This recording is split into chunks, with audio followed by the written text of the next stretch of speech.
On raconte une histoire, celle d'un jeune enfant qui passe le week-end chez sa grand-mère. Et voilà le soir, il est seul dans sa chambre, dans une maison un peu étrangère. Il a peur de s'endormir, il fait noir. Pas encore de portable ni de tablette.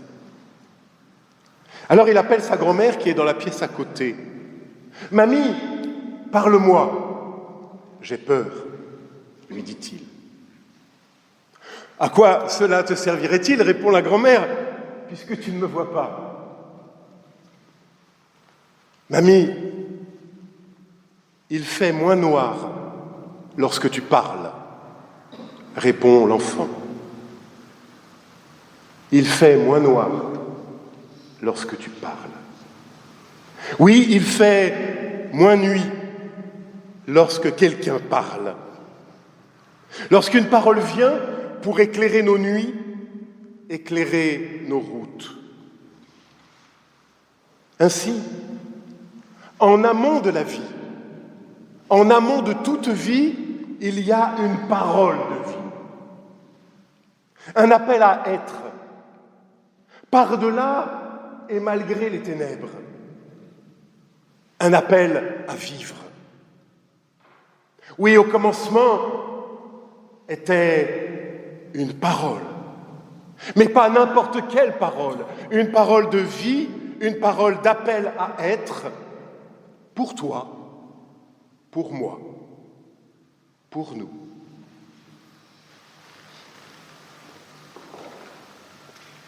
Ces mots que nous venons d'entendre sont les premiers dans le 4e évangile.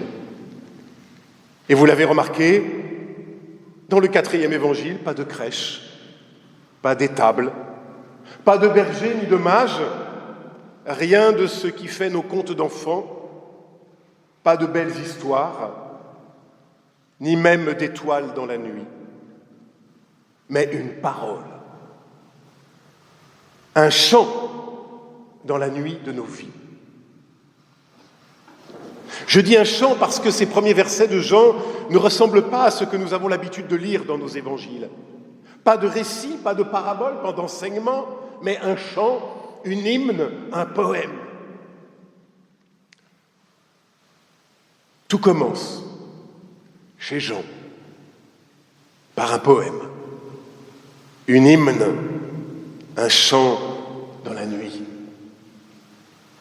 Pour nous dire quoi ? Pour nous dire qu'il ne nous suffit pas d'être nés pour être humains. Encore faut-il qu'une parole nous rejoigne et nous appelle à être. Une parole qui nous rappelle que vivre est un devoir-être, contre l'obscurité et contre les ténèbres, contre la souffrance et contre nos fatalités, contre toutes nos condamnations à vivre, contre nos enfermements, nos apparences, nos habitudes et nos faux-semblants. Et cela est possible par la seule force d'une parole reçue comme un chant dans la nuit. Oui, il fait moins noir lorsque quelqu'un parle.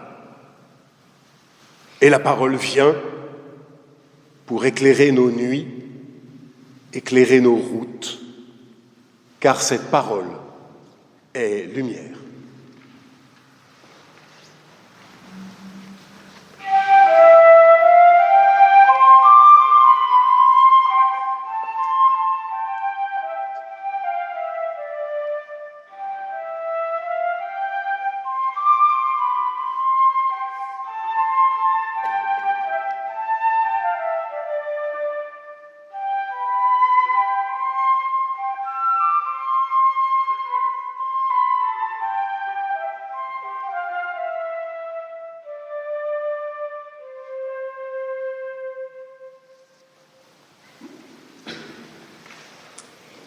La parole était la vraie lumière qui, en venant dans le monde, illumine tout homme, et la lumière brille dans les ténèbres.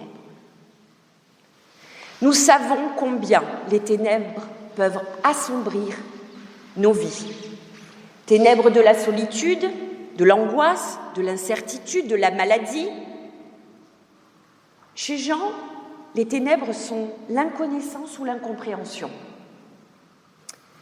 Face à nos ténèbres, le prologue de Jean nous dit que surgit la lumière.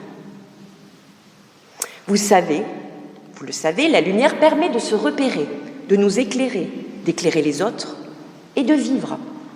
Sans lumière, les plantes meurent et les humains dépérissent.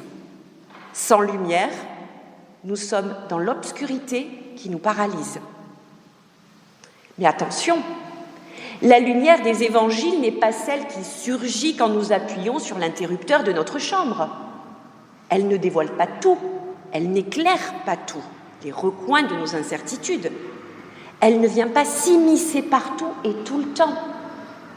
Cette lumière est autre. Imaginons l'obscurité d'une route sombre et inconnue au cœur de la nuit. Sans lumière, aucune possibilité d'aller dans la bonne direction. Cette lumière serait donc comme des phares dans la nuit. Elle nous permet d'avancer dans l'obscurité. Elle ne nie pas la réalité, ni le monde, mais elle révèle ce qui est nécessaire. Cette lumière ne clarifie pas tout, au loin et ailleurs, mais elle éclaire l'essentiel, ici et maintenant. Elle nous permet d'avancer, de continuer dans l'obscurité. Elle nous permet de continuer dans la confiance. Chacun de nous avons sa route personnelle, un chemin droit ou un sentier sinueux. Quoi qu'il en soit, cette lumière y vient pas à pas, inlassablement, éclairer la nuit. Elle n'est pas faite pour nous imposer un itinéraire ou une destination, mais pour éclairer notre route, nous aider à bien choisir par nous-mêmes la direction à prendre. Pour nous faire vivre, cette lumière vient au plus profond de notre humanité, dans la fragilité de nos ténèbres, dans nos sombres pensées. Elle vient éclaircir notre présent et apaiser nos doutes. En assimilant Jésus à la lumière, Jean utilise un symbole universel, celui de la lumière qui brise l'obscurité. Les lumières extérieures de Noël nous rappellent la lumière intérieure du Christ qui donne sens à notre vie. En s'incarnant, le Fils de l'homme s'est manifesté en tant que lumière. Une lumière présente non seulement à l'extérieur, dans l'histoire du monde, mais également à l'intérieur de chacun et de chacune, dans son histoire personnelle. Alors, en contemplant les lumières de cette période festive, n'oublions pas la véritable lumière survenue le jour de Noël qui nous guide à travers les ténèbres de ce monde. Cette lumière devient essentielle à tout homme pour avancer. Cet essentiel n'est ni une morale, ni une sagesse, encore moins faite de rites ou de dogmes. C'est une bonne nouvelle. Par Jésus, la lumière est venue dans le monde pour que nous devenions à notre tour lumineux. C'est, je le crois, cette bonne nouvelle que nous devons recevoir, aimer et transmettre aujourd'hui. Parce que ce soir, nous savons que Christ est la lumière. Nous pouvons nous laisser illuminer par lui. Et ainsi, nous pouvons être à notre tour des porteurs de lumière. Noël est l'invitation à nous saisir de cette lumière, à faire qu'elle éclaire nos vies, guidées par la parole, vers un nouveau commencement.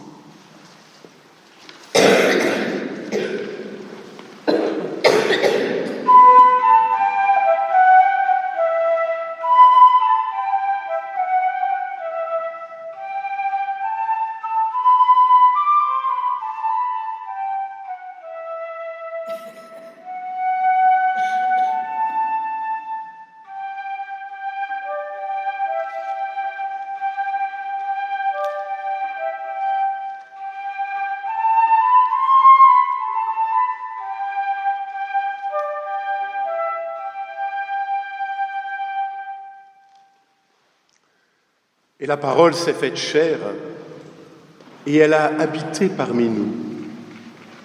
Et nous avons vu sa gloire. La parole s'est faite chair.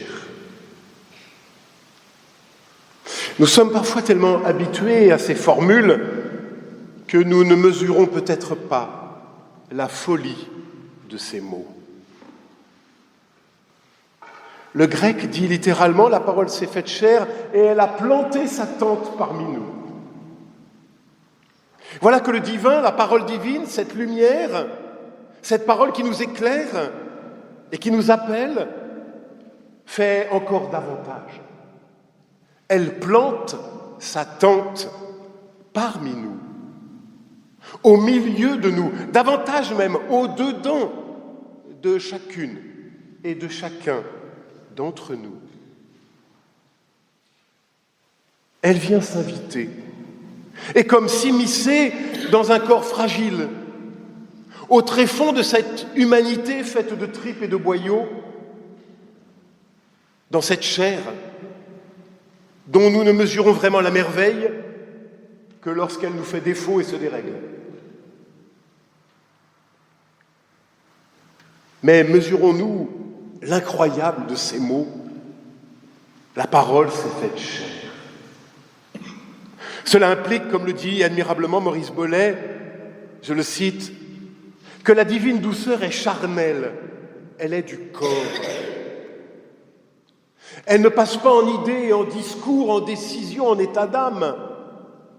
Elle ne se soucie pas d'exhorter ou d'expliquer, elle est dans les mains, le visage, le corps entier. Elle est dans les gestes du corps. Elle est l'âme aimante du corps agissant. Elle est la beauté aimante du corps humain. Fin de citation.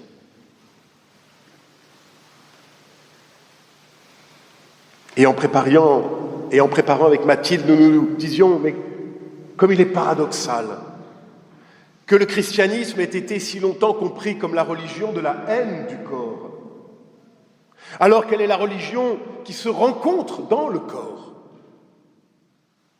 Oui, la lumière brille, même au travers de nos corps usés et malades. Qu'elle transforme alors nos corps usés et malades, peut-être en dentelle de lumière. Et le dernier geste de Jésus dans l'évangile de Jean sera celui de laver les pieds des disciples. Et dans les trois autres, Matthieu, Marc et Luc, le dernier geste de Jésus sera de partager le pain, ce pain qui nourrit le corps de l'homme. Et il dira que c'est désormais le sien de corps qui est livré, offert, donné, pour devenir à jamais pain de vie, parole visible qui vient nous restaurer, pour tout transfigurer et naître en nos vies, afin que nous puissions renaître à la vie. Amen.